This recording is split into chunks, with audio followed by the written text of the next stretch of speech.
எல்லாருக்கும் வணக்கம். இந்த படம் எடுத்து முடிச்ச பிறகுதான் என்னை பாட்டு எழுத கூப்பிட்டாங்க. படத்தை பார்த்துட்டு தான் பாட்டு எழுதணும்.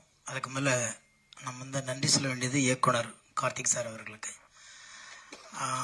இசையமைப்பாளர் பாலசாரங்கன். அவங்க படம் பார்க்க சொல்லும்போது என்ன கேட்டாங்க, படம் எடுத்துட்டோம் சார், ஒரு வாட்டி பார்க்க முடியுமான்னாங்க. அப்போ நான் சொன்னேன், யார் நடித்தது அப்படின்னா இவர் காளி வெங்கட்டன் அப்படின்னாங்க. அப்போ அவசியம் பார்க்கலாம். ஏன்னா காளி வெங்கட்டனுடைய எல்லா படங்களையும் அவர் இருந்தாவே அந்த படத்துக்கு ஒரு ஈர்ப்பு இருக்கும். இது இந்த மேடைக்காக வேண்டி சொல்லலை.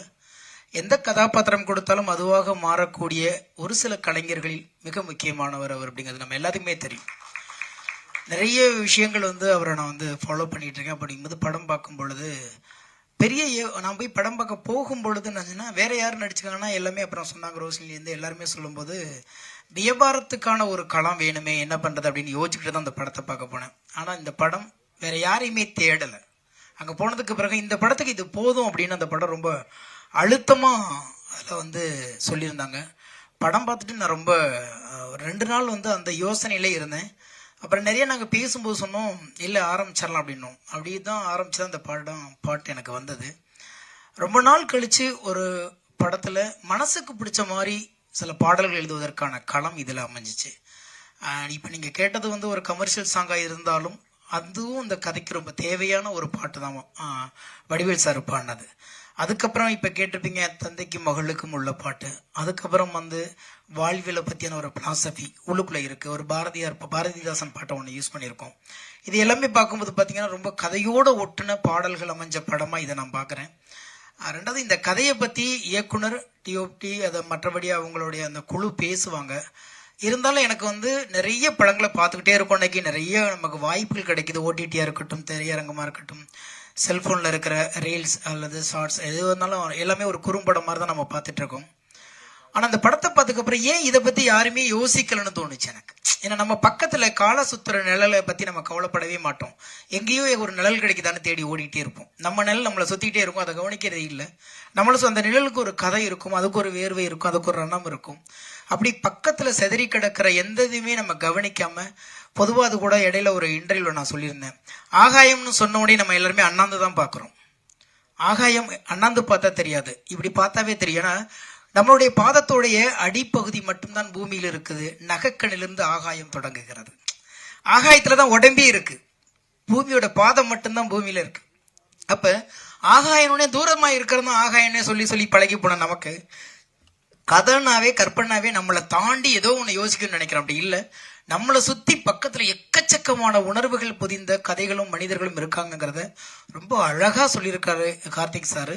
இந்த படத்துல நானும் ஒரு ஓரத்துல இருக்கிறது நான் ரொம்ப பெருமையா நினைக்கிறேன். இன்னும் சொல்லப்போனா எனக்கு மனசுக்கு பிடித்த பாடல்கள் இதுல நிறைய வந்திருக்கு. கேளுங்க, ஆதரவு கொடுங்க. ரொம்ப சின்ன படம், ஆனா ரொம்ப வலிமையான படம், உணர்வுகளை அழகா பதிவு பண்ற படமா இருக்கும். நிச்சயமா உங்களுடைய ஆதரவு கொடுத்தீங்கன்னா இந்த மாதிரி நிறைய சின்ன படங்கள் வரும். காளி வெங்கடண்ண, உங்க பசிக்கு இன்னும் நிறைய தீனி தேவைப்படுகிறது. திரையுலகம் கொடுக்கும் என்ற நம்பிக்கை எனக்கு இருக்கிறது. வாழ்த்துக்கள். எல்லோருக்கும் வணக்கம். தாகம் எடுப்பவனை தண்ணீரும் தேடும் அப்படின்னு சொல்லுவாங்க. சிலருடைய தாகத்தை பொறுத்து கேன் வாட்டர் கிடைக்கும், ஆனால் இந்த டீமோட தாகத்துக்கு கங்கை தண்ணியே கிடைக்கும். ஸோ அந்த மாதிரி கார்த்திகேயன் சாரும் அவருடைய டீமில் இருக்கக்கூடிய ஆனந்த், சதீஷ், பாலசாரங்கன் எல்லாருக்கும் அப்படி ஒரு பேஷனான ஆட்கள், பேரார்வத்தோட சினிமாவை நேசித்து வேலை செய்யக்கூடியவர்கள், அற்புதமான மனிதர்கள், அருமையான ஒரு டீம். ஸோ அவங்களோட ட்ரீம் ரொம்ப பெருசாக இருக்கிறனால தான் இன்னைக்கு ட்ரீம் வாரியர் வரைக்கும் நின்றுருக்காங்க அவங்க. ஸோ அதை சொல்லியே ஆகணும். ஏன்னா ஸ்னேகன் சார் சொல்லும்போது சொன்னார், சின்ன படம் அப்படின்னா, சின்ன படம் பெரிய படம் அப்படின்னு தீர்மானிக்கிறதெல்லாம் மக்கள், மீடியா தான். ஸோ இன்னைக்கு 300 கோடியில் படம் எடுத்து 302 கோடி வசூல் பார்த்தோம் அப்படின்னு சொல்றது பெரிய படம் இல்லை. 15 கோடியில் எடுக்கப்பட்ட 20 கோடியில் எடுக்கப்பட்ட இன்னைக்கு டூரிஸ்ட் ஃபேமிலி, அதுதான் 80 கோடி 100 கோடியை நோக்கி போயிட்டு இருக்கு. அதுதான் பெரிய படம். ஸோ மக்களால் கொண்டாடப்படுகிற படம் தான் பெரிய படம் அப்படிங்கிறது என்னுடைய தாழ்மையான கருத்து. சில நேரம் ஒரு நடிகனுக்கு ஒரு நல்ல படம், நல்ல ரோல், நல்ல குழு, நல்ல ஒரு மேக்கிங்கோட, நல்ல பேமெண்டோட அப்படின்ற ஒரு அத்தனை அம்சமும் கிடைக்கிற மாதிரியான ஒரு விஷயம் சில நேரத்தில் தான் கிடைக்கும். அந்த விதத்தில் எனக்கு இந்த படம் அப்படி ஒரு படம் நான் சொல்லுவேன். முழுசா எல்லாமே இந்த படத்தில் கிடைச்சது அப்படின்னு நான் சொல்லுவேன். அந்த அளவுக்கு திருப்தி. அடுத்தது இந்த படத்தில் நான் பண்ணியிருக்கிற ஒரு ஊர்காக்கார் ரோல்னு பண்ணேன். ஸோ அதில் அவங்க எடுத்துக்கிட்ட மெனக்கடலே எனக்கு ரொம்ப பிடிச்சிருந்தது. என்னுடைய காஸ்டியூம்ஸ்லேருந்து ஆரம்பிச்சு இப்படி இருக்கணும் அப்படி இருக்கணும், இந்த ட்ரெஸ்ஸு, இந்த ஸ்லாங்கு, பழைய சாம்ஸா இல்லாமல் புதுசாக அவங்களுக்கு என்ன வேணும்னு அவங்க தயாரிப்புகளே அவ்வளோ அழகாக அவ்வளோ சிறப்பாக இருந்தது. அந்த விதத்தில் எனக்கு ரொம்ப சந்தோஷம். ஒரு டிஃப்ரெண்ட்டான ஒரு ரோல், நல்ல ஒரு ஃபீல் குட் ஃபிலிமில் ஒரு நல்ல நோட்டபுளான ஒரு ரோல் பண்ணியிருக்கேன் அப்படிங்கிறது எனக்கு ரொம்ப ரொம்ப சந்தோஷமாக இருந்தது. படத்துக்கு சத்யராஜ் சார் ஒரு மிகப்பெரிய ஒரு பலமாக இருந்தார். அவரை உள்ளே கொண்டு வரதுக்கு நாங்கள் நடித்த சீன்லாம் போட்டு காமிச்சு தான் சார் சத்யராஜ் சார் எழுது. நான் நடித்ததெல்லாம் பார்த்து சத்யராஜ் உள்ளே வந்திருக்காருன்னா பார்த்துங்க, படம் நல்லா இருக்கும் போல இருக்கு அப்படின்னு நினச்சி வந்திருக்காரு. அதுதான் எனக்கு இன்னும் ஆச்சரியமாக இருக்குது. அதுக்கப்புறம் படத்துக்கு வைகை புயல் வடிவேல் சார் பாடினது, இதெல்லாம் ரொம்ப ஆச்சரியமான ஒரு விஷயம். வைகை புயல் வடிவேல் சார் வந்ததுக்கெல்லாம் காரணம் கார்த்திகேயன் சாரே சொல்லிருக்காரு, இந்த படத்துடைய இபி மோனிகா மேடம் தான் அவங்க. ஸோ அவங்கள பார்த்துட்டு ஒரு விஷயம் இருக்கு. ஒரு விஷயம் நீங்க வேணும்னு ஆசைப்பட்டீங்கன்னா கேட்டுரு, அவ்வளவுதான். கேட்டுட்டா உங்களுக்கு கேட்கறவனுக்கு ரெண்டு விஷயம் இருக்கு, கிடைக்கும் கிடைக்கலன்னு. கேட்காதவனுக்கு இல்லை அப்படிங்கிற பதில் மட்டும்தான் இருக்கு. அந்த விதத்துல மோனிகா கேட்டுரும் வடிவேல் சார்ட்ட பாடுறாரு, அவர் விருப்பம் அப்படின்னாங்க, பாட்டாரு கேட்டாரு. இன்னைக்கு ஜம்முன்னு இன்னைக்கு ஒரு ப்ரொமோஷன்ஸுக்கு அப்படி ஒரு ஹெல்ப்ஃபுல்லா இருக்கக்கூடிய ஒரு விஷயம் நடந்திருக்கு.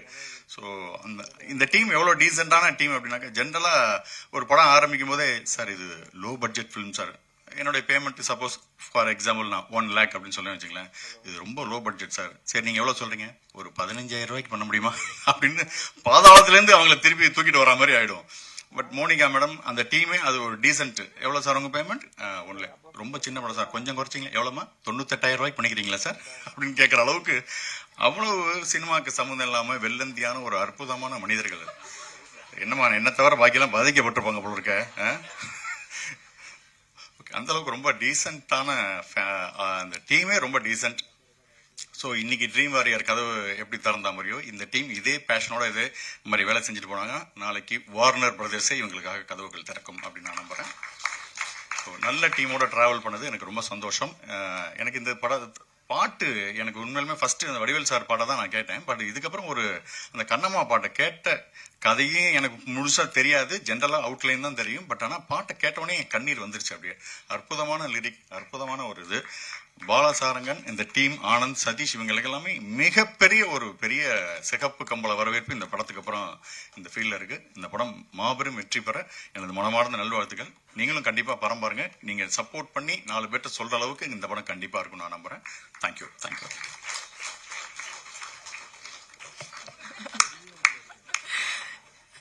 Thank you sir. ஸோ அடுத்தபடியாக பேச, ஸோ இவங்களை பற்றி சொல்லணும்னா, இவங்க எந்த படத்தில் வந்தாலும் இவங்க character add so much value to that film. And ஒரு மாதிரி நம்மளே லவ் பண்ணிவிடுவோம் அவங்க கேரக்டரை. I'd like to invite Geetha Kailasam அவர்கள் to say few words.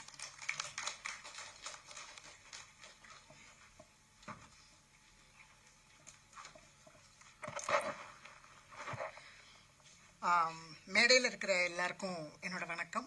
And பத்திரிகை நண்பர்கள் அத்தனை பேருக்கும் என்னோட மாலை வணக்கம். என்னை இதுக்கு முன்னாடி ஒரு எமக்காதகின்னு ஒரு படத்தோட ப்ரெஸ் ஷோவில் நினைக்கிறேன் நான் சொல்லியிருந்தேன், என்னை கோடம்பாக்கம் அம்மாவா எல்லாரும் கொண்டாடுறீங்க, அழகாக கொண்டாடுறீங்க, அழ வச்சு கொண்டாடுறீங்க, எனக்கு ஒரு வித்தியாசமான கேரக்டர் ரோல் பண்ணணும்னு ரொம்ப ஆசையாக இருக்குது அப்படின்னு சொல்லியிருந்தேன். அது இந்த படத்தில் அது நிறைவேறிருக்குன்னு சொல்லலாம். ஸோ அந்த ஒரு சின்ன ரோலாக இருந்தாலும் ஒரு சிறப்பான ரோலை எனக்கு கொடுத்ததுக்கு டைரக்டர் கார்த்திக் நான் ஃபர்ஸ்ட் தேங்க் பண்ணிக்கிறேன். எனக்கு நடிச்சு முடிச்ச உடனே 2-3 நாள் தான் பண்ணியிருப்பேன். ரொம்ப ரொம்ப நல்லா இருந்தது அந்த ஃபீலிங். எனக்கு எப்போ அதை டப்பிங் போக போகிறோம், எப்போ அந்த சீன்ஸ் பார்க்க போகிறோம், மற்ற சீன்ஸ் எப்போ பார்க்க போகிறோம், படம் எப்போ வெளியில் வரப்போகுதுன்னு நான் ரொம்ப ஆவலாக காத்துட்டு இருந்தேன். பிகாஸ் எனக்கு அந்த ரோல் ரொம்ப புதுசாக இருந்தது, எனக்கு ரொம்ப பிடிச்சிருந்தது. ஸோ நான் ரொம்ப உங்களை மாதிரியே ஆவலாக வெயிட் பண்ணுறேன் இந்த படத்துக்காக. அண்ட் அவர் ஒன்லைன் சொன்ன உடனே எனக்கு கதை ரொம்ப ரொம்ப பிடிச்சிருந்தது, ரொம்ப டச்சிங்காக இருந்தது. அண்ட் காளி வெங்கட் சார் கேட்கவே வேண்டாம், நான் இன்னும் படம் பார்க்கல, பட் ஐ கேன் இமேஜின் எல்லாரும் சொல்கிறத வச்சு ஐ மீன் சொல்லாமலே புரியக்கூடிய விஷயம் அது. நான் உங்களோட பெரிய ஃபேன் உங்களோட ஒர்க்குக்கு. அண்ட் இந்த படத்தில் ஒர்க் பண்ண ஒவ்வொருத்தருக்கும், நடிகர்கள், டெக்னீஷியன்ஸ் எல்லாருக்கும் என்னோட விஷஸை நான் தெரிவிச்சுக்கிறேன். அண்ட் படம் மிகப்பெரிய வெற்றி அடைய வாழ்த்துக்கள். அண்ட் அதுக்கெல்லாம் முன்னாடி ட்ரெய்லர் மிகப்பெரிய வெற்றி அடையவும் வாழ்த்துக்கள். அது இப்போ ரொம்ப முக்கியமாக இருக்கு. And thanks everybody.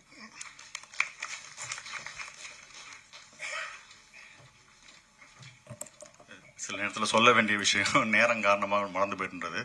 காளி வெங்கட் சாரை பற்றி தான் சொல்லணுன்ட்டு இருந்தேன். நான் ரொம்ப பொறாமைப்படக்கூடிய ஒரு நடிகராக இருக்கார். சில நேரத்தில் நானும் அவரும் காம்பினேஷனில் நடிக்கும்போது இவர் நடிக்கிறாரா இல்லை யதார்த்தமாக இருக்காரா இல்லை இதுக்கப்புறம் தான் நடிக்க போகிறாரான்னு குழப்பம் ஓரளவுக்கு அவ்வளோ யதார்த்தமான ஒரு பர்ஃபார்மன்ஸு. அவரோட கார்கி படம்லாம் பார்த்து நான் அவ்வளோ வியந்திருக்கேன். ஸோ அற்புதமான ஒரு அட்டகாசமான ஒரு யதார்த்தமான ஒரு நடிப்பு காளி வெங்கட்டோடது. ஸோ இன்னும் பல உயரங்கள், இன்னும் பல படங்கள் இருக்கு. அவர் எனக்கு என்ன ஒரு ஆச்சரியம்னா, திடீர்னு ஹீரோவாக நடிச்சிட்டு இருக்காரு, திடீர்னு வேற ஒரு படத்தில் புல்லட்னு ஒரு படத்தில் நடிச்சிட்டு இருக்கு, அங்கே அது ஒன் ஆஃப் த ரோலாக பண்ணிட்டு இருக்காரு. எப்படி இதை பேலன்ஸ் பண்றாரு எனக்கு சீரியஸாகவே ஒரு ஆச்சரியமான ஒரு விஷயமா இருக்கு. அவரோட நடிப்புக்கு இன்னும் பல அற்புதமான படங்கள் காத்திருக்கு. ஸோ அவருடைய நட்புக்காக வந்திருக்கிற ரமேஷ் திலக், கலையரசன் இருவருக்கும் என்னுடைய நெஞ்சார்ந்த நன்றிகள். சமீபத்தில் அவங்க பார்த்து ஹாட்ஸ்பாட் படத்தில் கலையரசன் சார் பண்ணதும், டூரிஸ்ட் ஃபேமிலியில் ரமேஷ் திலக் பண்ண ரோலும் ரொம்ப பிடிச்சிருந்தது. எங்கள் படக்குழுவுக்கு நீங்கள் வந்திருந்து ரொம்ப தேங்க்ஸ். தேங்க்யூ. எல்லாருக்கும் வணக்கம். ரொம்ப சந்தோஷம். நம்ம இந்த படத்தில் நடிக்கல, பட் ஆனால் நம்ம படத்தோட ஒரு ஆடியோ லான்ச்சுக்கு வந்த மாதிரி, ஒரு ட்ரெய்லர் லான்ச்சுக்கு வந்த மாதிரி ஒரு ஃபீலிங். ஏன்னா அவ்வளோ சந்தோஷமா இருக்கு. இல்லை யாரை பார்த்தாலுமே இந்த படத்தில் நடித்த மாதிரி இல்லை. சின்ன படம் பெரிய படம் இல்லை, அது சொல்லிட்டாங்க சாம்சனா ரொம்ப அழகா. ரிலீஸ் அன்னைக்கு வரையும் தான் இந்த ப்ரீ ரிலீஸ், இந்த விஷயங்கள் எல்லாமே, பிஸ்னஸ் எல்லாமே. ரிலீஸ் அன்னைக்கு தான் கண்டென்ட் முடிவு பண்ணும், இது எது பயங்கரமான படம், இது பயங்கரமான படம் இல்லைன்னு. ஸோ இது ரொம்ப நல்ல படமா தெரியுது. நான் 2-3 தடவை பார்க்க சான்ஸ் கிடைச்சி மிஸ் பண்ணிட்டேன். சாரி, நான் சீக்கிரம் பார்த்தேன் கார்த்தினா எனக்கு. ஏன்னா ரூபன் சார் எனக்கு ரூபன் சார் ரொம்ப ஃப்ரெண்டு. ஸோ ஒரு நல்ல படம்ன்றது ரிலீஸ்க்கு முன்னாடி எப்படியாவது ஒரு விதத்தில் இண்டஸ்ட்ரிக்குள்ள எங்கேயாவது ஒரு டாக் வந்துடும், எங்க இந்த மாதிரி ஒரு படம் மேக்கிங்ல இருக்குங்க, நல்லா இருக்கும், சூப்பரா இருக்கு, இன்ட்ரெஸ்டிங்கா இருக்குன்னு. அப்படிதான் நான் மெட்ராஸ் மேட்னி பத்தி கேள்விப்பட்டேன். ஸோ அப்போது ரூபன் சார் சொல்லிட்டே இருப்பார் இதை பத்தி. ஸோ வாழ்த்துக்கள். பிரபு சார் ஆல்வேஸ், நான் 2 நாள் முன்னாடி கூட பிரபு சாரை மீட் பண்ணும்போது ரொம்ப சிம்பிளா ஒரு இடத்துல நின்று தான் சொன்னேன். அவன் கூட ஒரு ஃப்ரெண்டு ஒருத்தர் இருந்தாங்க, அவர் யாருன்னே காமன் ஃப்ரெண்டு தெரியல, அதான் சொன்னேன், எங்க இவர் எவ்வளவு பேர் உருவாக்குனவர் தெரியுமா, இங்க நிறைய பெரிய படங்கள் பண்ணவர், நிறைய பெரிய பெரிய படங்களை, சின்ன சின்ன படங்களை சப்போர்ட் பண்ணி பெரிய படங்களை ப்ரொடக்ஷன் பண்ணணும்னு சொன்னேன். So thank you sir. இந்த மாதிரி ஒரு படத்தை சப்போர்ட் பண்றது ரொம்ப சூப்பரான விஷயம். ஏன்னா இன்னைக்கு படம் எழுத ஆரம்பிக்கும் போதே இந்த படம் யார் வாங்குவா, எங்க பிசினஸ் ஆகும் அப்படின்னு தான் ஃபர்ஸ்ட் யோசிக்கிறாங்களே. இந்த கதைக்கு யார் தேவை, யார் நடிக்கணும்ன்றதை மீறி இதெல்லாம் தான் ஃபர்ஸ்ட் ஆஸ்பெக்டா வருது. அப்படி இருக்கும்போது கதைக்கு ரொம்ப தேவையான, ஏன்னா ஒரு கதைக்கு முகங்கள், கதாபாத்திரங்கள் ரொம்ப முக்கியம். அதுக்கேற்ற மாதிரி அந்த கதைக்கு என்ன டிமாண்ட் பண்ணோ அதை வச்சுக்கிட்டு, ஓகே நான் நல்ல என் கதையை நம்புறேன், என்னோட கிரியேஷனை நான் நம்புறேன் அப்படின்னு சொல்லிட்டு அதுக்காக தயாரிக்க வந்த ப்ரொடக்ஷன் ஹவுஸுக்கு தான் நம்ம ஃபர்ஸ்ட் பெரிய வாழ்த்துக்கள் சொன்னோம். ஏன்னா அந்த மாதிரி, ஏன்னா இனி எல்லாருமே ஃபர்ஸ்ட் டே எல்லாரும் எவ்வளவு பெரிய டேரக்டர், எவ்வளவு பெரிய ஆக்டர் ஆனாலுமே எல்லாருக்குமே ஃபர்ஸ்ட் படம் ஒன்று வந்திருக்கும், ஃபர்ஸ்ட் வாய்ப்புன்னு ஒன்று வந்திருக்கும். அப்படி இருந்தவங்க எல்லாரும் பெரிய ஆளா இருப்பாங்க. அப்படி இருக்கும்போது இன்னைக்கு இங்க இருக்கவங்க எல்லாருக்கும் ஃபர்ஸ்ட், சாரி இந்த டேரக்டர் எனக்கு மட்டும், அப்புறம் சில பேருக்கு ஃபர்ஸ்டா இருக்கலாம், மற்றபடி எல்லாருமே experience. So the movie will decide. அப்புறம் காளியண்ணா உன்னை பத்தி பேசினால சரி, நான் கண்டிப்பா வந்தேன். காளியண்ணா எங்க கலைத்துறை தந்தை என்ன ரமேஷ், அப்படிதானே, நம்ம பெரியப்பா, எங்க பெரியப்பா மாதிரி அவரு. அதாவது எங்களுக்கு ஷூட்டிங்கை விட அவர் என்டர்டைன்மெண்ட் ஆஃப்டர் ஷூட்டிங் தான். 6 மணிக்கு மேல பாடுவாரு, ஆடுவாரு, மெமிக்ரி பண்ணுவாரு, அரன் ஏதோ சொல்லுவாரு, நிறைய பேசுவாரு, ஜபம் பண்ணுவாரு. அதாவது நீங்க ஒரு யாரா வேணா இருக்கலாம், எந்த மனிதனா இருக்கலாம். அதே மாதிரி நிறைய கதைகள் சொல்லுவார். அவர் ஊர்ல ஒரு வளையல் தாத்தான்னு ஒரு கதை சொல்லியிருக்காரு எனக்கு, நான் அதை படமா பண்ணுனான்னு சொல்லியிருக்கேன். அவ்வளவு பியூட்டிஃபுல்லான அவருக்குள்ள ஒரு பெரிய லைஃப் இருக்கு. பட் இவ்வளோ சின்ன 60 வயசுல இவ்வளோ ஞானன்றது ரொம்ப பெரிய விஷயம். சூப்பர்னா அது கொஞ்சம் எக்ஸ்பீரியன்ஸ்ல வருதுன்னு நினைக்கிறேன். ரொம்ப காளியண்ணா நடிச்சாலே, இப்போ இந்த படம் ட்ரெய்லர் நம்ம பார்க்கும்போது ஏதோ இந்த ஒரு படத்தை நம்ம பார்க்குற நம்ம இன்னும் படம் ஃபுல்லா பார்க்கல, பட் ஸ்டில் நம்ம பார்க்கும்போது ஒரு சின்ன ஃபீல் வரும்ல. அப்படி இருக்கும்போது இது ஏதோ நம்ம அந்த ஏரியாவில் இருக்க மாதிரி ஒரு ஃபீல் இருக்கு. ஏன்னா அதுக்கு எனக்கு தெரிஞ்ச ஐ திங்க் இந்த கேரக்டர்ஸ், அந்த முகங்கள் ரொம்ப அவ்வளோ பியூட்டிஃபுல்லா செலக்ட் பண்ணியிருக்காங்க எல்லாருமே. சாம்சனாலாம் சொல்ல வேணாம், எல்லாருமே ரொம்ப பியூட்டிஃபுல்லா நடிச்சிருக்காங்க. அப்புறம் காளிதாஸ் மேம், எங்க மம்மி, நட்சத்திரம் நகர் இதில் நடித்தோம், சூப்பர். எல்லாருமே, ரோஷினி, தேங்கண்ண பாட்டு சூப்பராக இருந்தது. கேசியா நானும் ஆல்ரெடி ஒரு சாங் ஒர்க் பண்ணியிருக்கோம். Congrats to cameraman. அது ஒரு பியூட்டிஃபுல்லா ஒரு வார்த்தை சொன்னார். இந்த மாதிரி சினிமாக்காக ஒரு ஷார்ட் வச்சு ஆக்டர் நடின்னு சொல்லலாம், இல்லாம நான் நடிக்கிறத வச்சு அவர் பிடிக்கிறது ரொம்ப சூப்பரான ஒரு விஷயம். அது ஒரு பயங்கரமான ஒரு ஆக்டருக்கு ஒரு ஃபீல் இருக்கும். ஏன்னா அது சொன்ன மாதிரி சினிமா ஒரு பியூர்லி டைரக்டர்ஸ் மீடியம். ஏன்னா நம்ம பயங்கரமா உழுந்து நடிச்சா கூட டக்குன்னு ஒரு நாய்க்குட்டி க்ளோஸ் அப் வச்சுட்டு போயிடலாம், அது பிரச்சனை கிடையாது. ஸோ அந்த மாதிரி இருக்கும்போது அது பியூட்டிஃபுல்லா கேப்சர் பண்றது ஒரு கேமராமேனோட பெரிய ஒர்க். வாழ்த்துக்கள் ப்ரோ, சூப்பர். எல்லாருக்குமே கார்த்திக் அண்ணா ப்ரொடியூசர், இந்த மாதிரி கண்டிப்பா நிறைய படங்கள் பண்ணுங்க, நியூ கமர்ஸ்க்கு கொடுங்க. எல்லாரும் நிறைய நல்ல கதைகள் வரணும், நல்ல படங்கள் வரணும். வாழ்த்துக்கள். Thank you so much. யாரையா மிஸ் பண்ணியிருந்தா very sorry. And Shelley ma'am, உங்கள் ஒர்க் ரொம்ப பிடிக்கும், super. Congrats to all, super. Like அந்த படத்தை கண்டிப்பாக எல்லாரும் சப்போர்ட் பண்ணலாம், பெரிய ஹிட் ஆகலாம். Love you all. தேங்க்யூ. எல்லாருக்கும் வணக்கம். நான் இந்த மேடையை நான் எனக்காக கொஞ்சம் யூஸ் பண்ணிக்கிறேன். சாரி, நான் ஏன்னா எங்களோட சக்ஸஸ் மீட்டுக்கு நான் வரலை, ஷூட்டிங்கில் இருந்தேன். அதற்கு காரணம் வந்து காளி வெங்கட் சார் தான். அவர் கூட தான் ஷூட்டில் இருந்தேன். அந்த தேதிகளை நான் மிஸ் பண்ணியிருந்தேன்னா மறுபடியும் 2028 தான் அந்த தேதிகள் இருக்கிறதா சொன்னாங்க. அதனால நான் சார் கூட நான் இருந்தே ஆகணும். அத கலை ப்ளீஸ் பிஹேவ்.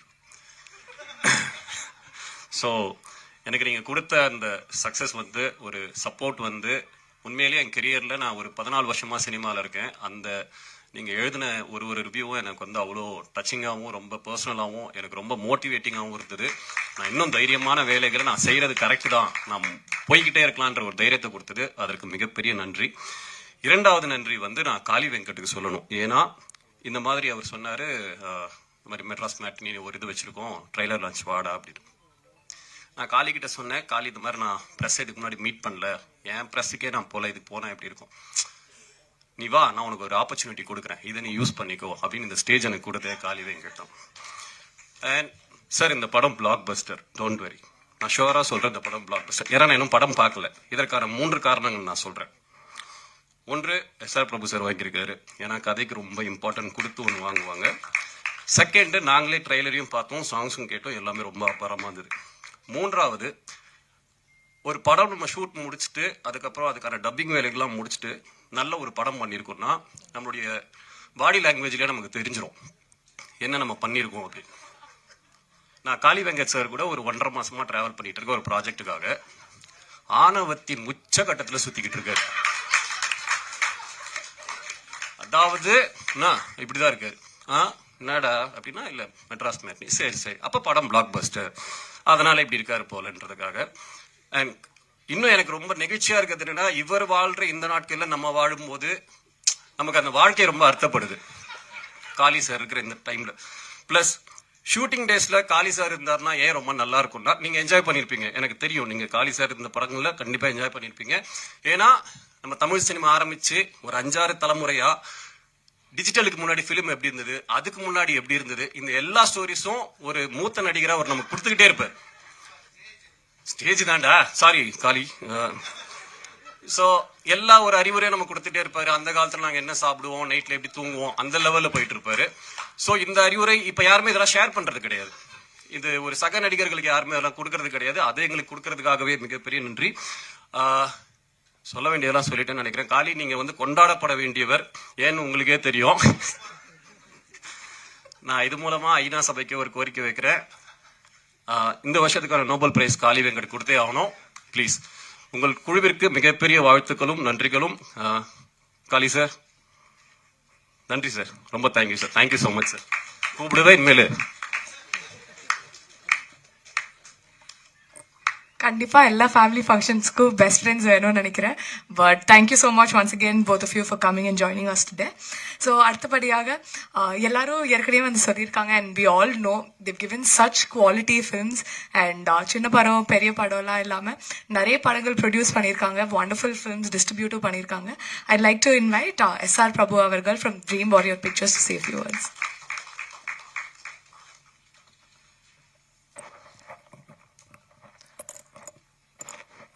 எல்லாருக்கும் வணக்கம்.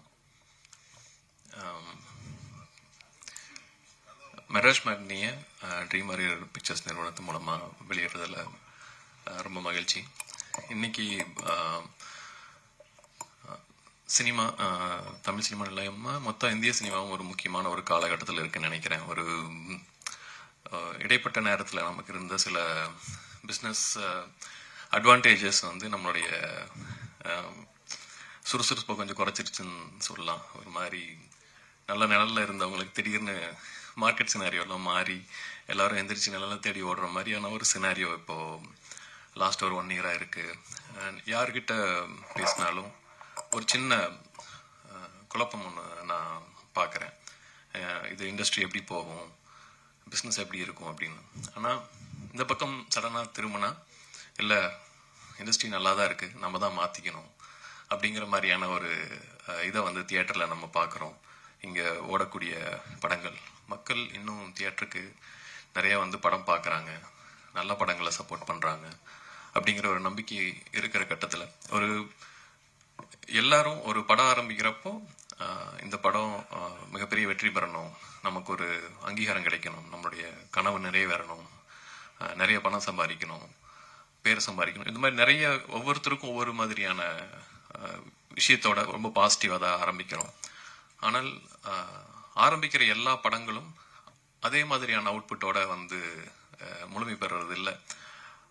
அது ரொம்ப சிக்கலான ஒரு விஷயம். அதுக்கு நிறைய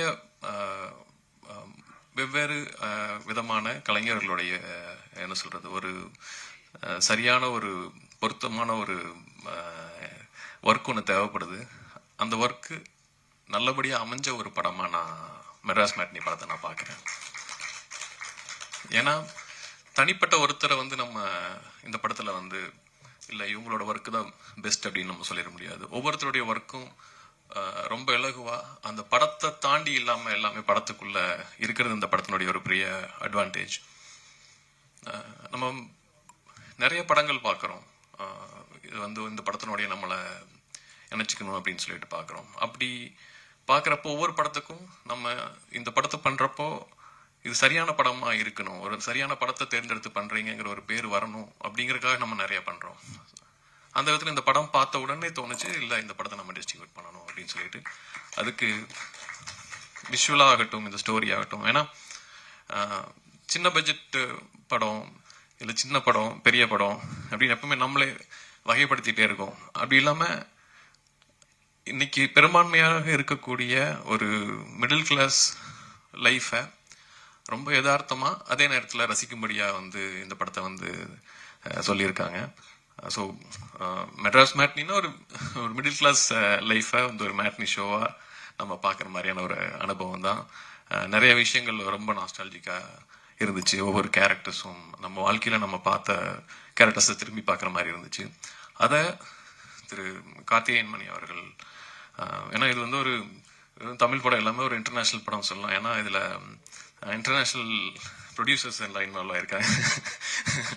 ஸோ ஒரு 2 தயாரிப்பாளர்கள் இதுல வந்து அவங்க ஆல்ரெடி ஹாலிவுட் படங்கள் எடுத்தவங்க தான்.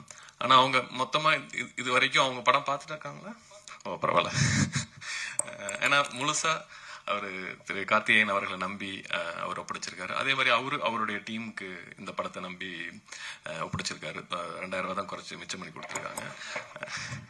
பட் ஒரு படம் நல்லா வர்றது அவ்வளவு சந்தோஷமான விஷயம். ஏன்னா அதுல இருந்து அந்த படத்துல இருந்து ஒரு நல்ல ஒரு 3-4 மிக குறிப்பிடக்கூடிய நல்ல நடிகர்கள் வந்து வருவாங்க. அவங்க தமிழ் சினிமாவுக்கு ஒரு நல்ல கலர் கொடுப்பாங்க. அதே மாதிரி டெக்னீஷியன்ஸ் வருவாங்க. I feel Anand will be one of the notable cameraman அப்படின்னு நான் இருப்பாருன்னு நான் நம்புறேன். ஸோ அந்த வகையில் அபிஷேக் எழுதி கொடுத்த எல்லாமே பேச முடியல, பட் ஓரளவுக்கெல்லாம் பேசியிருக்கேன்னு நினைக்கிறேன். அண்ட் இதில் நடிச்சிருக்கிற ஒவ்வொரு ஆர்டிஸ்டுக்கும் என்னுடைய வாழ்த்துக்கள், எல்லா டெக்னீஷியனுக்கும் நான் வாழ்த்துக்களை நான் தெரிவிச்சுக்கிறேன். அண்ட் ஸ்னேகன் சார், உங்களோட ஒர்க் ரொம்ப அருமையாக இருந்துச்சு. அண்ட் பாலசாரங்கன் அவரோட ஒர்க்கு ரொம்ப நல்லா இருக்கு. அண்டு ஒரு படம் பார்த்துட்டு இருக்கப்போ இந்த படத்துக்கு சத்யராஜ் சார் வந்து ஒரு முக்கியமான ரோல் பண்ணி கொடுத்தது எனக்கு ரொம்ப ஆச்சரியமா இருந்துச்சு. ஏன்னா ஒரு நல்ல படம் நடக்கிறப்ப எல்லாருமே அது தானா அது அமையும். இந்த படத்துக்கு அது எல்லாமே அமைஞ்சிருக்குன்னு நினைக்கிறேன். அதே வகையில் மக்களோட ஆதரவும் நல்ல வகையில் அமையும்னு நான் நம்புறேன். அண்ட் காளியங்க சார், உங்களோட ஒர்க் அருமையா இருந்துச்சு. ஒரு திடீர்னு ஒரு படம் பார்த்துட்டு இருக்கப்போ ஒரு மூமெண்ட்ல அடடே இவர் வச்சு ஒரு ஃபுல் இந்த ஆக்ஷன் படமே பண்ணலாம் போல இருக்கு, அவ்வளவு மாசா இருக்காரு அப்படி இருந்துச்சு. ஆனா இந்த படம் வந்து ஒரு மாஸ் கமர்ஷியல் ஃபில்மா தான் நான் பாக்குறேன். ஒரு மிடில் கிளாஸ் லைஃப், ஒரு அந்த அந்த அந்த குடும்ப தலைவன் அவன் ஒரு மாஸ் ஹீரோ அப்படின்னு சொல்றதா இந்த படம்.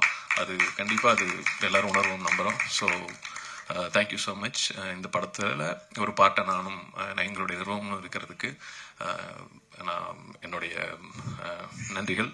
And thanks Guhan also. So thank you so much. Thank you so much, sir. So அடுத்தபடியாக the person I'm gonna invite அவங்கள பற்றி சொல்லணும்னா we've seen her work ரொம்பவே நம்ம எல்லா ஃபேமிலிஸ்க்கும் வந்துட்டு ரொம்ப பார்த்து ரசிச்சிருக்கோம் அவங்கள. அண்ட் கருடன்லையும் வந்துட்டு என்னதான் ஸ்லைட்டாக கொஞ்சம் டென்ஷன் ஏற்றினாலும் இந்த படத்தில் வந்து எல்லா ஓல்டர் சிப்ளிங்ஸும் வந்துட்டு ரிலேட் பண்ணுற மாதிரி ஒரு ரோல் நடிச்சிருக்காங்க. ஐ like to invite the very very beautiful Roshini. I would like to say a few words.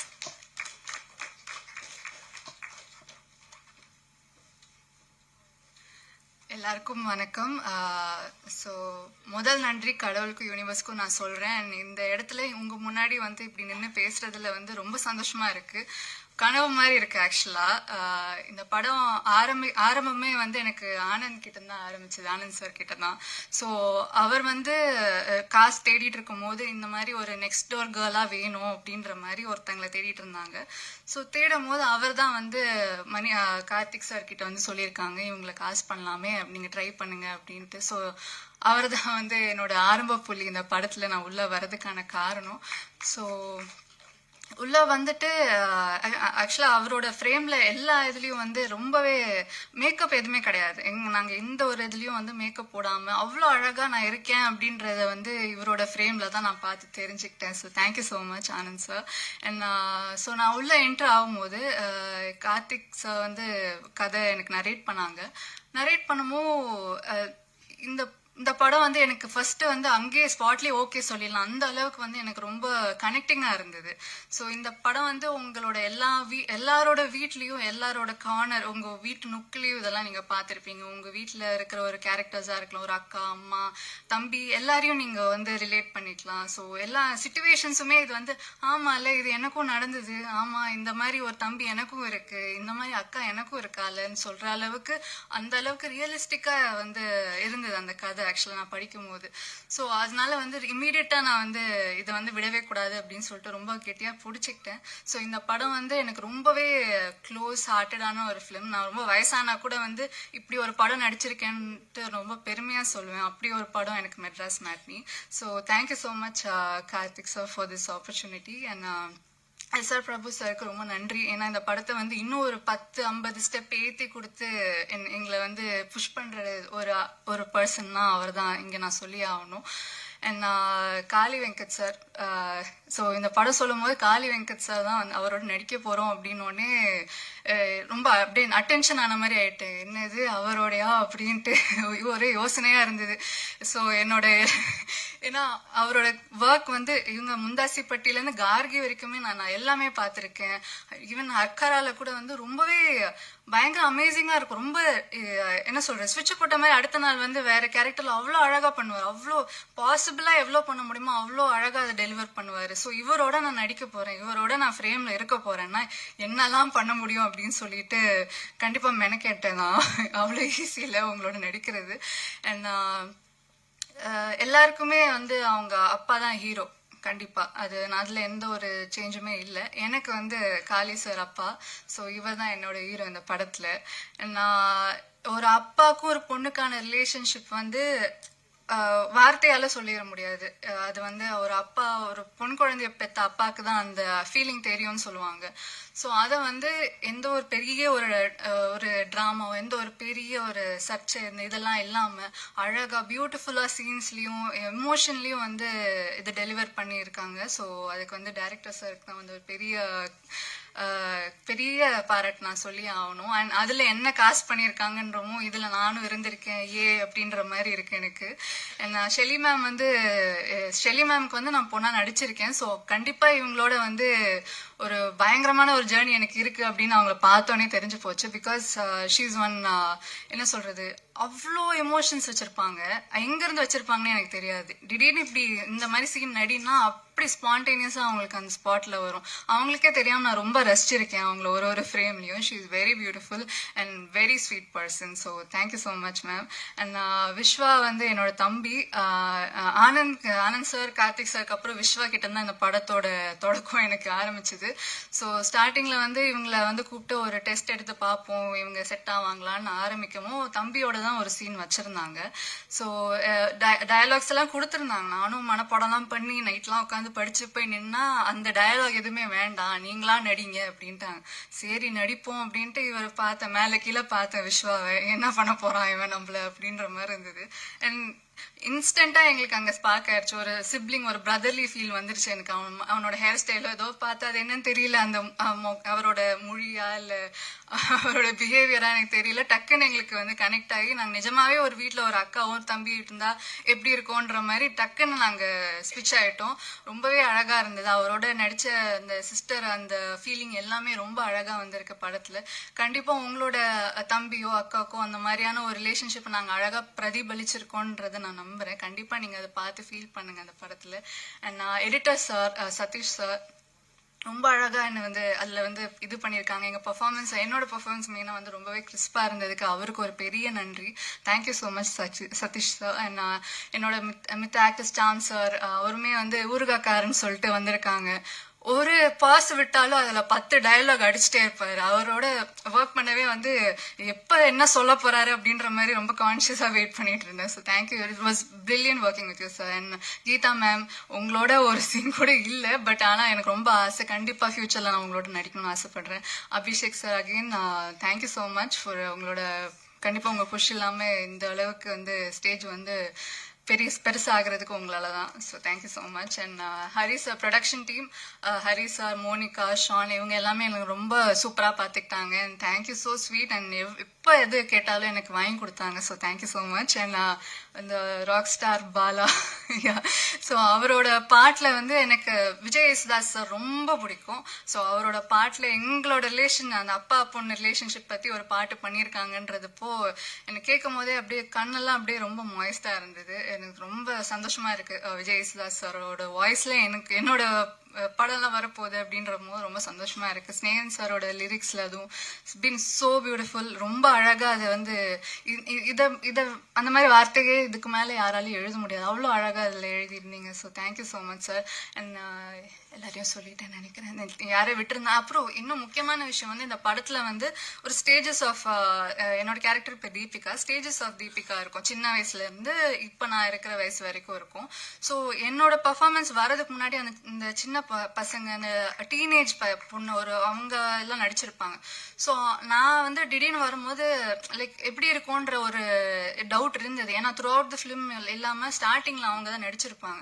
So அவங்க அவ்வளோ எஃபர்ட் போட்டு அவ்வளோ பியூட்டிஃபுல்லா ரொம்பவே அமேசிங்கா நடிச்சிருந்தாங்க. ஸோ அவங்க ரொம்ப அழகா டெலிவர் பண்ணதுனால என்னோட பர்ஃபார்மன்ஸ் இன்னுமே ரொம்ப அழகா இருந்தது அவங்களால. ஸோ அவங்களுக்குமே ரொம்ப நன்றி.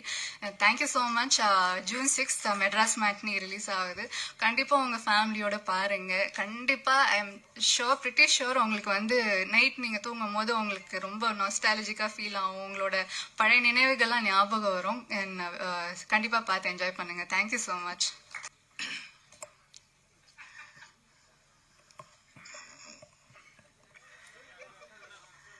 எல்லாருக்கும் வணக்கம். அப்புறம் எல்லாருக்கும் நன்றி. யார் வந்துடக்கூடாதுன்னு நினைச்சனோ அந்த 2 பேரும் வர வச்சிட்டாங்க. இவனுக்குலாம் தெரியாம தான் இந்த நிகழ்ச்சி நடக்கணும்னு நினைச்சேன். அபிஷேக் வேற எனக்கு சர்ப்ரைஸ். ஏயா இப்படி ஒரு சர்ப்ரைஸா ஒருத்தர் கொடுப்பான்? நீ காலைல தான் சொல்றான். உங்களுக்கு சர்ப்ரைஸ் இருக்கு, முக்கியமான 2 செலிபிரிட்டிஸ் வராங்க உங்களுக்கு வந்து வாழ்த்து சொல்றதுக்கு. ஐயோ அப்படின்னு இவங்க தான் நினைச்சேன். கரெக்டா இவங்க 2 பேரும் பேரையும் சொல்லிட்டேன் ரொம்ப பெருமையா. தம்பி, உங்களோட 2 பேர் போட்டோ என்கிட்ட இருக்கு, மறந்துடாதீங்க. அதை உங்களுக்கு அனுப்பிச்சு வச்சிருக்கிறேன். இன்னும் பத்திரமா அதை லைக் போட்டு வர வச்சிருக்கிறேன். எப்போ வேணாலும் மீடியாவில் போஸ்ட் பண்ணிடுவேன், தெரிஞ்சுக்குங்க. சோசியல் மீடியாவில் அதை மனசில் வச்சுட்டு பேசுங்க. இனிமேல் மேடையில் பேசினேன் என் வயசை பற்றி இல்லாமல் நீங்கள் விமர்சனம் பண்ணுறீங்க இருக்கட்டும். ஏன்னா ஒரு யதார்த்தமாக ஒரு அப்பா ரோல் கொடுத்தாங்கன்னு வெள்ளடிச்சு நடித்தா உடனே எனக்கு 60 வயசுன்ற ஒருத்தன் 58 வயசுன்றான். தம்பி, எனக்கு ஒரு வாய்ப்பு கிடைக்காம போயிடும். இல்லை இருக்கு, நான் வெயிட் பண்ணுறேன். ஆனால் ஏதாவது ஒரு சூழ்நிலையில் அந்த ஃபோட்டோவை நான் போடுறேன்டா. இருந்தாலும் நீங்கள் வந்ததுக்கு ரொம்ப நன்றி 2 பேருக்கும். லவ் யூடா. ஐயோ அதுவே பயமாக இருக்குது, என்ன பண்ண போகிறான்னு தெரியல. ஏன்னா அந்த ஃபோட்டோ வந்து ஒரு அதிகாலையில் ஒரு 4 மணிக்கு எடுத்த ஃபோட்டோ. அப்போ யோசிச்சு பாருங்க எப்படி இருப்பாங்கன்னு. அதில் நானும் உள்ளே இருக்கேன், அதனால தான் அந்த போட முடியல, இல்லை எப்பயோ போட்டு மாட்டி விட்டுருப்பேன். ரொம்ப ஒரு உற்சாகமான ஃபோட்டோ அது. முதல்ல எஸ்ஆர் பிரபு சார் ரொம்ப நன்றி. ஏன்னா ஒரு படம் வந்து இது எப்படிப்பட்ட படம்ன்றத நீங்கள் வாங்கினோடனே எல்லாருக்கும் அது அது தெரிஞ்சிருச்சுன்னு நினைக்கிறேன். ஸோ எல்லாருக்கும் ஒரு நம்பிக்கை முதல்ல வந்திருக்கும். அதுக்காக முதல்ல உங்களுக்கு நன்றி சார். ஏன்னா நீங்கள் நல்ல படங்களுக்கு சப்போர்ட் பண்ணுவீங்க. அந்த வகையில் இந்த படத்துக்கு சப்போர்ட் பண்ணது ரொம்ப நன்றி. அடுத்தபடி சத்யராஜ் சார், அவர் இங்கே அன்றைக்கி வரல, அவருக்கு ரொம்ப ரொம்ப நன்றி. ஏன்னா படம் நாங்கள் ஒரு முடிகிற ஸ்டேஜில் தான் வந்து டைரக்டர் வந்து அப்ரோச் பண்ணார். எந்த தயக்கமும் இல்லாமல் படத்தில் கொஞ்சம் எடுத்த வரைக்கும் போட்டு காமிச்சு அவர் பார்த்துட்டு அவர் பிடிச்சி இது நடித்தது ரொம்ப ரொம்ப சந்தோஷம். ரொம்ப நன்றி சார் இந்த மேடையில் உங்களுக்கு. அப்புறம் வடிவேல் சாருக்கு ரொம்ப நன்றி. ஏன்னா எனக்கு தெரிஞ்சு அவர் நடிக்காமல் முதல் முறையாக பாடுறாருன்னு நினைக்கிறேன். ஸோ அது வந்து எங்களுக்கு கிடைச்ச ஒரு பெரிய வாய்ப்பாக நினைக்கிறோம். நாங்கள் இந்த நேரத்தில் உங்களுக்கு நன்றி சொல்லிக்கிறேன் சார். அப்புறம் வந்து நிறைய பேர் விட்டுட்டேன்னா எல்லாரும் சொல்கிற மாதிரியே மன்னிச்சிருங்க. அபிஷேக் ராஜா எனக்கு இந்த படத்துக்கு வந்து கனெக்ட் பண்ணி விட்டு தான் வந்தான். ஒரு நாள் ஃபோன் பண்ணி, ஐயா ஒரு கதை ஒன்று கேட்கணும், எப்படின்னு சொல்லுங்க, நான் அந்த டைரக்டர் சொல்கிறேன் அப்படின்னு சொன்னார். அப்புறம் அந்த கதையை போய் கேட்டேன். அந்த கதை மீட்டிங் பாயிண்ட்டு, அந்த இடமே வந்து எனக்கு ரொம்ப பிடிச்சிருந்தது. ஏன்னா டைரக்டரோட வீட்டுக்கு கூப்பிட்டுருந்தாரு. ஸோ ஒரு தயக்கம் இல்லாமல் வீட்டுக்கு கூப்பிட்டு, ஒரு தொழில் சார்ந்து நான் பெரும்பாலும் நான் வீட்டில் யாரையும் கூப்பிட்டு சந்திச்சதில்லை. நான் வெளியில் எங்கேயாவது ஒரு பொது இடத்துல என்னோட அலுவலகத்தில் அப்படி தான் சந்திப்பேன். ஸோ வீட்டுக்கு கூப்பிடும்போது எனக்கு ஒரு நெருக்கம் இருந்துச்சு அதில். அப்போது ஃபஸ்ட்டு நான் போனது வந்து கொஞ்சம் தயங்கிட்டு தான் போனேன். ஏன்னா இப்படி இந்த மெயின் லீடு அப்படின்லாம் சொல்லிட்டா நம்மள இந்த குணச்சித்திர கதாபாத்திரத்துக்கு கூப்பிடாமல் போயிடுவாங்களான்னு ஒரு பயம். அதுக்காக இதை பண்ணலாமா வேணாமான்ற ஒரு தயக்கம் தான். பட் இந்த படம் அப்படி மெயின் லீடு அப்படின்னு இருக்காது. எனக்கு தெரிஞ்சு இது எல்லா கேரக்டர்ஸும் ஒரு பில்லராக இருக்கும். இந்த கதை அப்படி இருக்கும். அப்புறம் அந்த கதையை அவர் சொன்னார். அதுக்கப்புறம் எனக்கு அந்த பயம் தெளிஞ்சிருச்சு. ஏன்னா அந்த ஒரு வழக்கமான ஒரு அந்த சினிமாட்டிக் அந்த எக்ஸ்பீரியன்ஸில் இல்லாமல் இது வேற ஒரு டைமென்ஷன் அந்த கதை சொன்னார். அது எனக்கு வந்து ரொம்ப பிடிச்சிருந்துச்சு. ஏன்னா அவர் ஒரே அந்த கதை சொல்ல ஆரம்பிக்கிறதுக்கு முன்னாடி ஏன் இந்த கதையை நான் எழுதினேன்னு சொல்கிறேன் அப்படின்னு சொன்னார். ஏன்னா ஒரு அப்பா அந்த குடும்பத்துக்காக உழைச்சிட்டே இருக்காரு. இது வரைக்கும் ரெகுலரான கதை தான். அவர் என்ன உணர்வை சொல்ல வந்தார்ன்றது எனக்கு பயங்கரமாக நச்சுன்னு அப்படி அடிச்சிருச்சு. ஏன்னா ஒரு டீனேஜ் வரைக்கும் பசங்க வந்து ரொம்ப அந்த ஸ்பரிசத்தோடையே இருப்போம். அப்பா மேலே உருண்டு பிறண்டு விளையாடிக்கிட்டு அந்த மாதிரியான ஒரு அந்த ஸ்பரிசத்தோடையே வளர்ந்துக்கிட்டே இருப்பாங்க. ஒரு டீனேஜுக்கு அப்புறம் அது பையனோ பொண்ணோ கொஞ்சம் கொஞ்சமாக அந்த அப்பாவோட உடம்புல இருந்து கொஞ்சம் கொஞ்சமாக விலக ஆரம்பிப்பாங்க. அப்போ அந்த அப்பா ஸ்பரிசத்தை மிஸ் பண்ணுவார். ஏன்னா பசங்களுக்கு தெரியாது. பசங்களுக்கு அவன் அப்பா ஆகும்போது அது புரிய நினைக்கிறேன். அப்போது அந்த இடம் எனக்கு ரொம்ப பிடிச்சிருந்தது. ஆமாம், இது வந்து அப்பா சொல்லவும் முடியாது. எங்கன்னா இது வந்து ஆனால் நான் எப்பவுமே பெரும்பாலும் நேரம் எடுத்துக்க மாட்டேன். இன்றைக்கி ஒரு நாள் என்னை அனுமதிச்சிருக்கேன். கடைசியாக வர கூப்பிட்டாங்க. எப்போனா ஒரு எப்படி சொல்கிறது, ஒரு எலிட் பீப்புள்ஸ் அந்த மாதிரி இருக்கிற மக்களுக்கு வந்து அது ரொம்ப சாதாரணமாக அவங்களுக்கு அந்த ஸ்பரிசம் எப்போயுமே இருக்கும். ஏன்னா அவங்களுக்கு அது ஒரு வேறுபாடாகவே இருக்காது. அப்புறம் இந்த மிடில் கிளாஸில் இருக்கிறவங்களுக்கு வந்து நிச்சயமாக அந்த டீனேஜ் தாண்ட அவங்க அந்த ஸ்பரிசத்துலேருந்து விலகுவாங்கன்றது நான் அனுபவிச்சிருக்கேன். எங்கள் அப்பா அதுக்கு ஏங்கினதை நான் பார்த்துருக்கேன். ஒரு பாயிண்டில் எங்கள் அப்பா வந்து ஃபேக்காக எங்கூட ஃப்ரெண்ட் ஆகிட்டார். ஏன்னா அவருக்கு தெரியும் எல்லாத்தையும் அந்த வயசு அனுபவத்தை எல்லாத்தையும் இறக்கிட்டு இந்த ஸ்பரிசத்துக்காக என்கிட்ட ஃப்ரெண்ட் ஆகிறாரு. ஸோ அது இந்த கதையை கேட்டு முடிச்சோடனே எனக்கு அது புரிஞ்சுது. ஏன்னா நான் அவருக்கு என்ன கிட்டத்தட்ட அப்பா ஆகிட்டேன். அதனால எனக்கு அது புரிஞ்சுது. ஐயோ, பிரபஞ்சன் பூங்குன்றலாம் வந்து அப்படி விலகி இருக்கும்போது நமக்கு எப்படி இருக்கும் அப்படின்றது எனக்கு அது ரொம்ப இதாகிடுச்சு.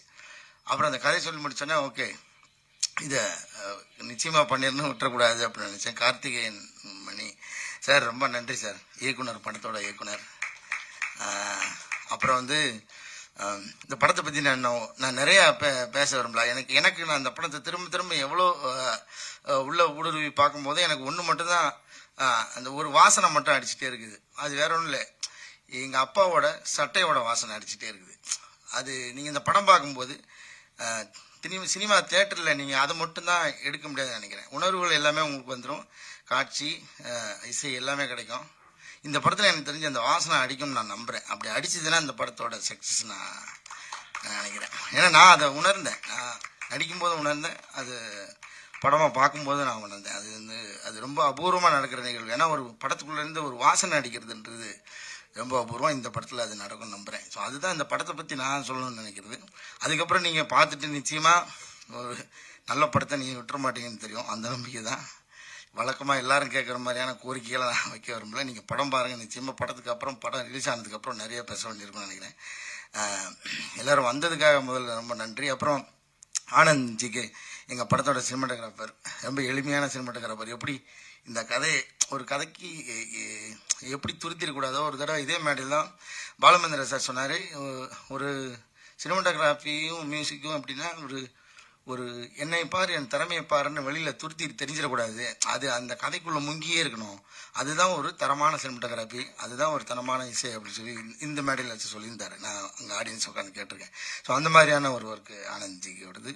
பால சாரங்கனோட ஒர்க்கும் அப்படி தான், எங்கேயுமே மிக இல்லாமல் ரொம்ப ஒரு இளையோடும் இதோட அப்படி அழகான ஒரு இசை.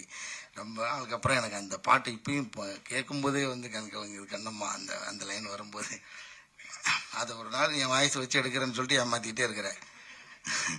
அதை எடுத்து என்கிட்ட மட்டுமா அதை கொடுத்துருயா, நானும் பாட்டு பாடியிருக்கேன்னு வச்சுக்கோல்ல. அவர் ஹரி சார் நம்ம வந்து ரொம்ப வருஷமாக பழகிட்டு இருக்கோம். இந்த படத்தில் எனக்கு தெரிஞ்சு சேர்ந்து ஒர்க் பண்ணியிருக்கேன் நினைக்கிறேன். ரொம்ப மகிழ்ச்சி உங்களோட ஒர்க் பண்ணதில். சார் பிரபு சாருக்கு மீண்டும் நன்றி. ஏன்னா நம்ம ஆர்டராக பார்த்துட்டே பேசிட்டு வர்றதுனால அது மிஸ் ஆகக்கூடாது. ரோஷினி, உங்களோட ஒர்க் பண்ணதில் எனக்கு ரொம்ப ரொம்ப மகிழ்ச்சி. நீங்கள் ஒரு யதார்த்தமான நடிகை, எனக்கு ரொம்ப பிடிக்கும் உங்களோட நடிப்பு. ஸ்நேகன் சார், உங்களோட பங்களிப்பு எங்களுக்கு வந்து எப்படின்னா, கலையரசனவங்களாம் சொன்ன மாதிரி நாங்கள் உங்களோட சேர்ந்து ஒர்க் பண்ணும்போது அதில் நீங்கள் எனக்கு என்ன அண்ணன் சொன்னது எனக்கு ரொம்ப சந்தோஷமாக இருந்தது. ஏன்னா நான் நிச்சயமாக உங்களோட சின்ன பையன் தான் நினைக்கிறேன் சார். இருந்தாலும் நீங்கள் உங்களோட இந்த படத்தில் நீங்கள் எங்களோட இருக்கிறது எங்களுக்கு ரொம்ப பெருமையாக நினைக்கிறேன் சார். ரொம்ப தேங்க்ஸ். ஷெல்லி, நான் வந்து உங்களுக்கு வந்து இப்போ தான் ஷெல்லின்னு கூப்பிட்றதுக்கு எனக்கு தைரியம் வந்திருக்கு. ஏன்னா கூட நடிக்கும் போதெல்லாம் கொஞ்சம், ஏன்னா படத்துக்குள்ளே வேறு எந்த வகையான முத்த காட்சிகள் நெருக்கமான காட்சிகள் எதுவுமே இல்லை. ஸோ அப்படின்னும் போது நம்ம நெருங்கி பழகிறதுக்கும் வாய்ப்பு இல்லை, ஒரு டிஸ்டன்ஸ்லேயே தான் இருக்கிறோம். ஐயோ, நான் கொஞ்சம் அண்ணாந்து பார்த்து பேசிட்டேன் சார்.